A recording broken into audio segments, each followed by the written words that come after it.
Hi guys, welcome back to Telltale. I'm Emily, I'm Greg. and today we are going to be discussing the lovely book, a contemporary one, called Legends and Lattes. Mhm. This is by Travis, oh gosh, what's his last name? Baldree, Baldree. There it is. or something like that. I Yeah, might be a little bit mispronounced. Travis! He's a good man with good words. So yeah, It's his first novel. yes, it's his first novel, and there's already a sequel in the works, if not already Oh, starting it's already out. out or Bookshops and something. Bone Dust. Yep, yep. I think there's a third one coming yet. Nice. Not sure. Mm-hmm. But the two are out. Mm-hmm. We only read the first one, Legends and Lattes, and of course this just made a huge splash. Everybody raved about it. Everybody has loved it. Mm-hmm. So we thought we had to try it and see Give it what a we whirl. think. See what we thought. So, Yeah, because it looked like it had the likelihood of becoming a future classic hmm with just how big it became and how much hype there was about it. yes. So this has been described as a cozy fantasy. Hmm. And I totally get it. Like I've never read anything cozy by definition in the genre, but I get what it means, and that was super, super interesting. But do you want me to proceed with Yeah, go ahead. with the synopsis? So, an orc female has decided she no longer wants to be a mercenary and go around killing things and raiding dungeons and Don't know why. yeah. It's just not her life because one day she happens to go to a gnomish village and she tastes coffee, goes to a coffee shop and tastes coffee for the first time, and it was life-changing for her.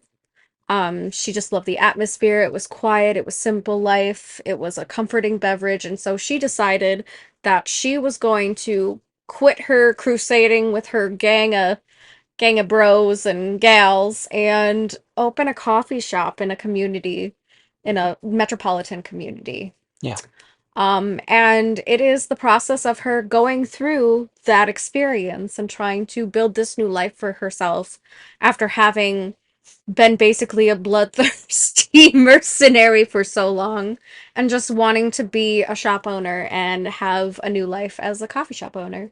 right. So yeah. That's basically the whole story. It's just Hmm. going through that process. Of course, there's some conflict, there's some really colorful characters.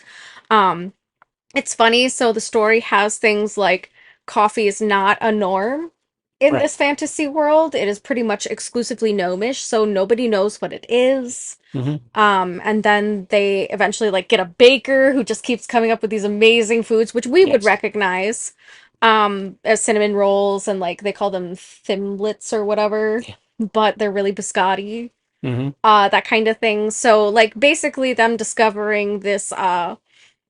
discovering each other and building this. Viv is the main character, building this network of people to help make her shop run, Hmm. while also having to deal with conflict, like how to deal with the local mobsters who want Yeah. her money to for protection, or Yeah.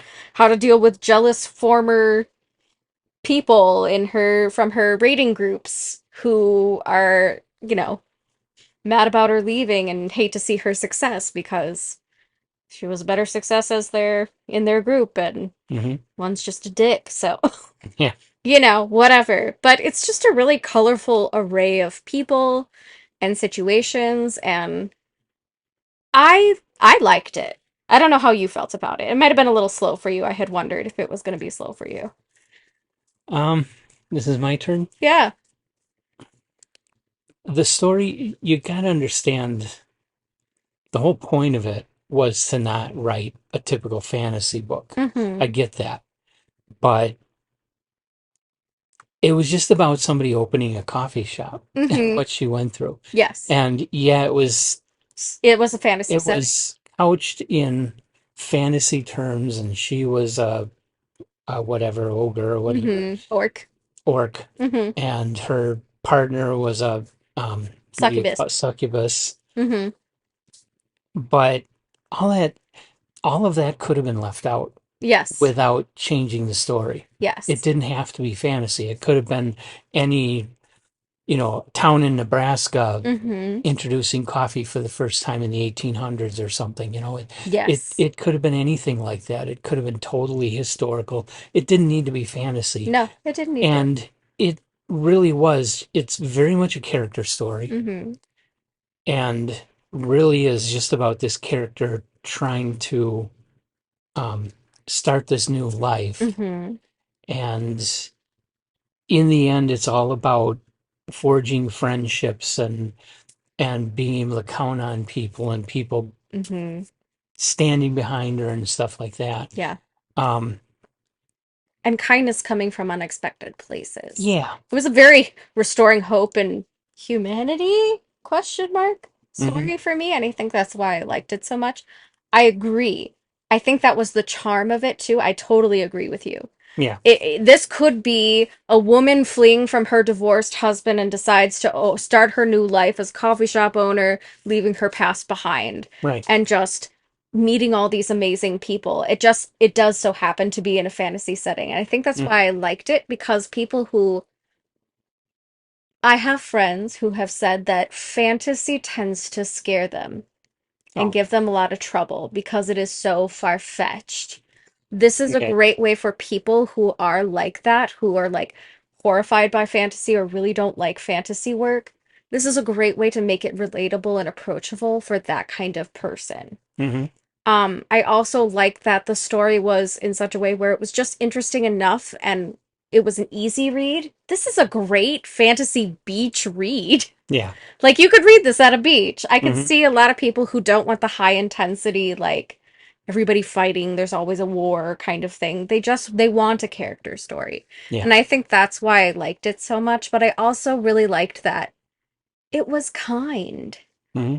and the characters were well developed Hmm. and they were very genuine Yeah. and they were complex and they weren't cardboard. Like it was a very heartfelt story, and I think that's why I enjoyed it so much. Yeah. But yeah, Um, the writing style is very simple. yeah, Well, it's Baldree's first book yeah, ever, so don't expect him to be yeah, writing any great yeah. It's masterpiece not high yet. literature, but But it just, you know how I prefer stuff like Ray Bradbury, Ursula Le Guin, mhm, something that has more wordsmithing, something that has more craft into it. mhm. It was a little too simple, Okay. the writing style, a little too simple, too direct, too easy to read. Mhm. Definitely something you could hand to your 10-year-old kid and they Yeah, would be able to read it with no problem. absolutely. But for me, I like something a little bit more um, crafted than that, Mhm. something a little less simple. I mean, this was written on the level of a Star Wars tie-in, you know, Mhm. nothing complicated. Yes. I think that's why it was such an easy read though. And I think Mhm. that's was great marketing causing it calling it a cozy fantasy Yeah. because it isn't about having deep philosophical discussions per se about any particular thing. It Mhm. does talk about identity. It does talk about race. It does have some LGBTQ plus themes in it that are Very little. very small, underplayed, but it does speak a lot to identity and what it's like to it was also really nice to be like, this is what it's like to be a small business owner. Yes, it's simplified, but these are struggles as a small business owner I've experienced. Hmm. And working with small business owners, they've experienced. I could Yeah. see this being a very relatable book, and that was the point, was to Hmm. make it cozy, easy to read, something Hmm. people could whip through really fast and be entertaining. It wasn't meant to be high literature, and I Yeah. appreciate that it wasn't marketed that way either. So I feel Hmm. like this is a book that has been very successful at giving you exactly what it says it is, Yeah. which doesn't happen often. Sometimes things are like really overplayed or like, oh, this is such great high fantasy. It's not, it's fairy porn, or, whatever. Yeah. Not that there's anything wrong with that, but, this is one of those things that was packaged well and it is exactly what you expect it to be. And I liked it because it was kind of a breath of fresh air from having all these really high intensity reads in fantasy or things that are Hmm. pages and pages of battle scenes. I can't handle that. I'm not that person. This is a kind of fantasy though that I do enjoy.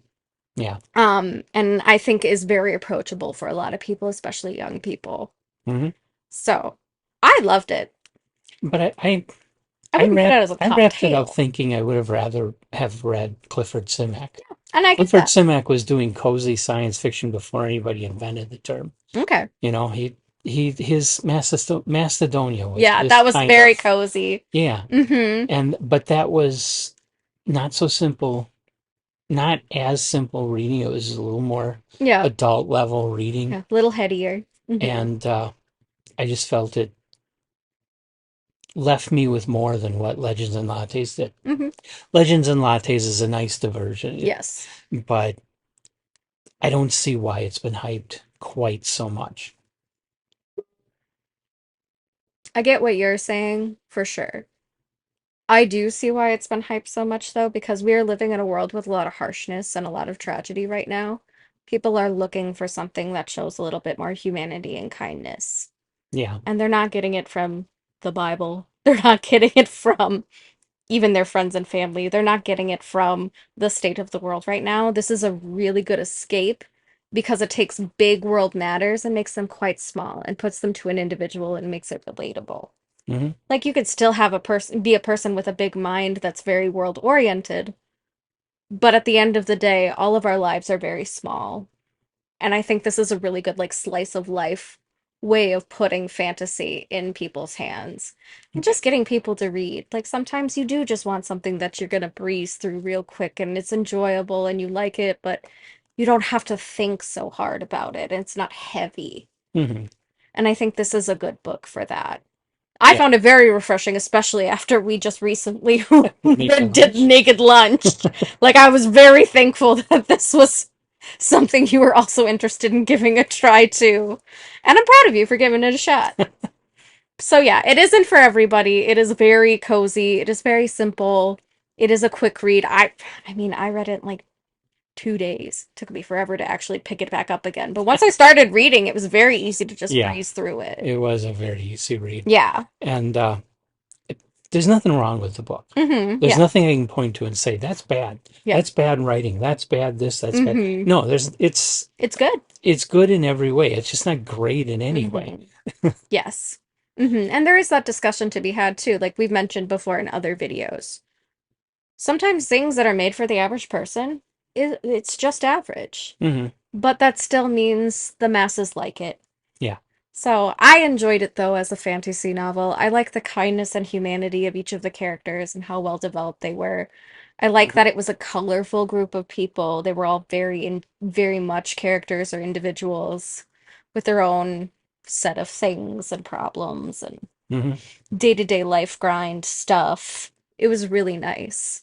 I liked the guy, I forget his name, the guy that was doing all the building.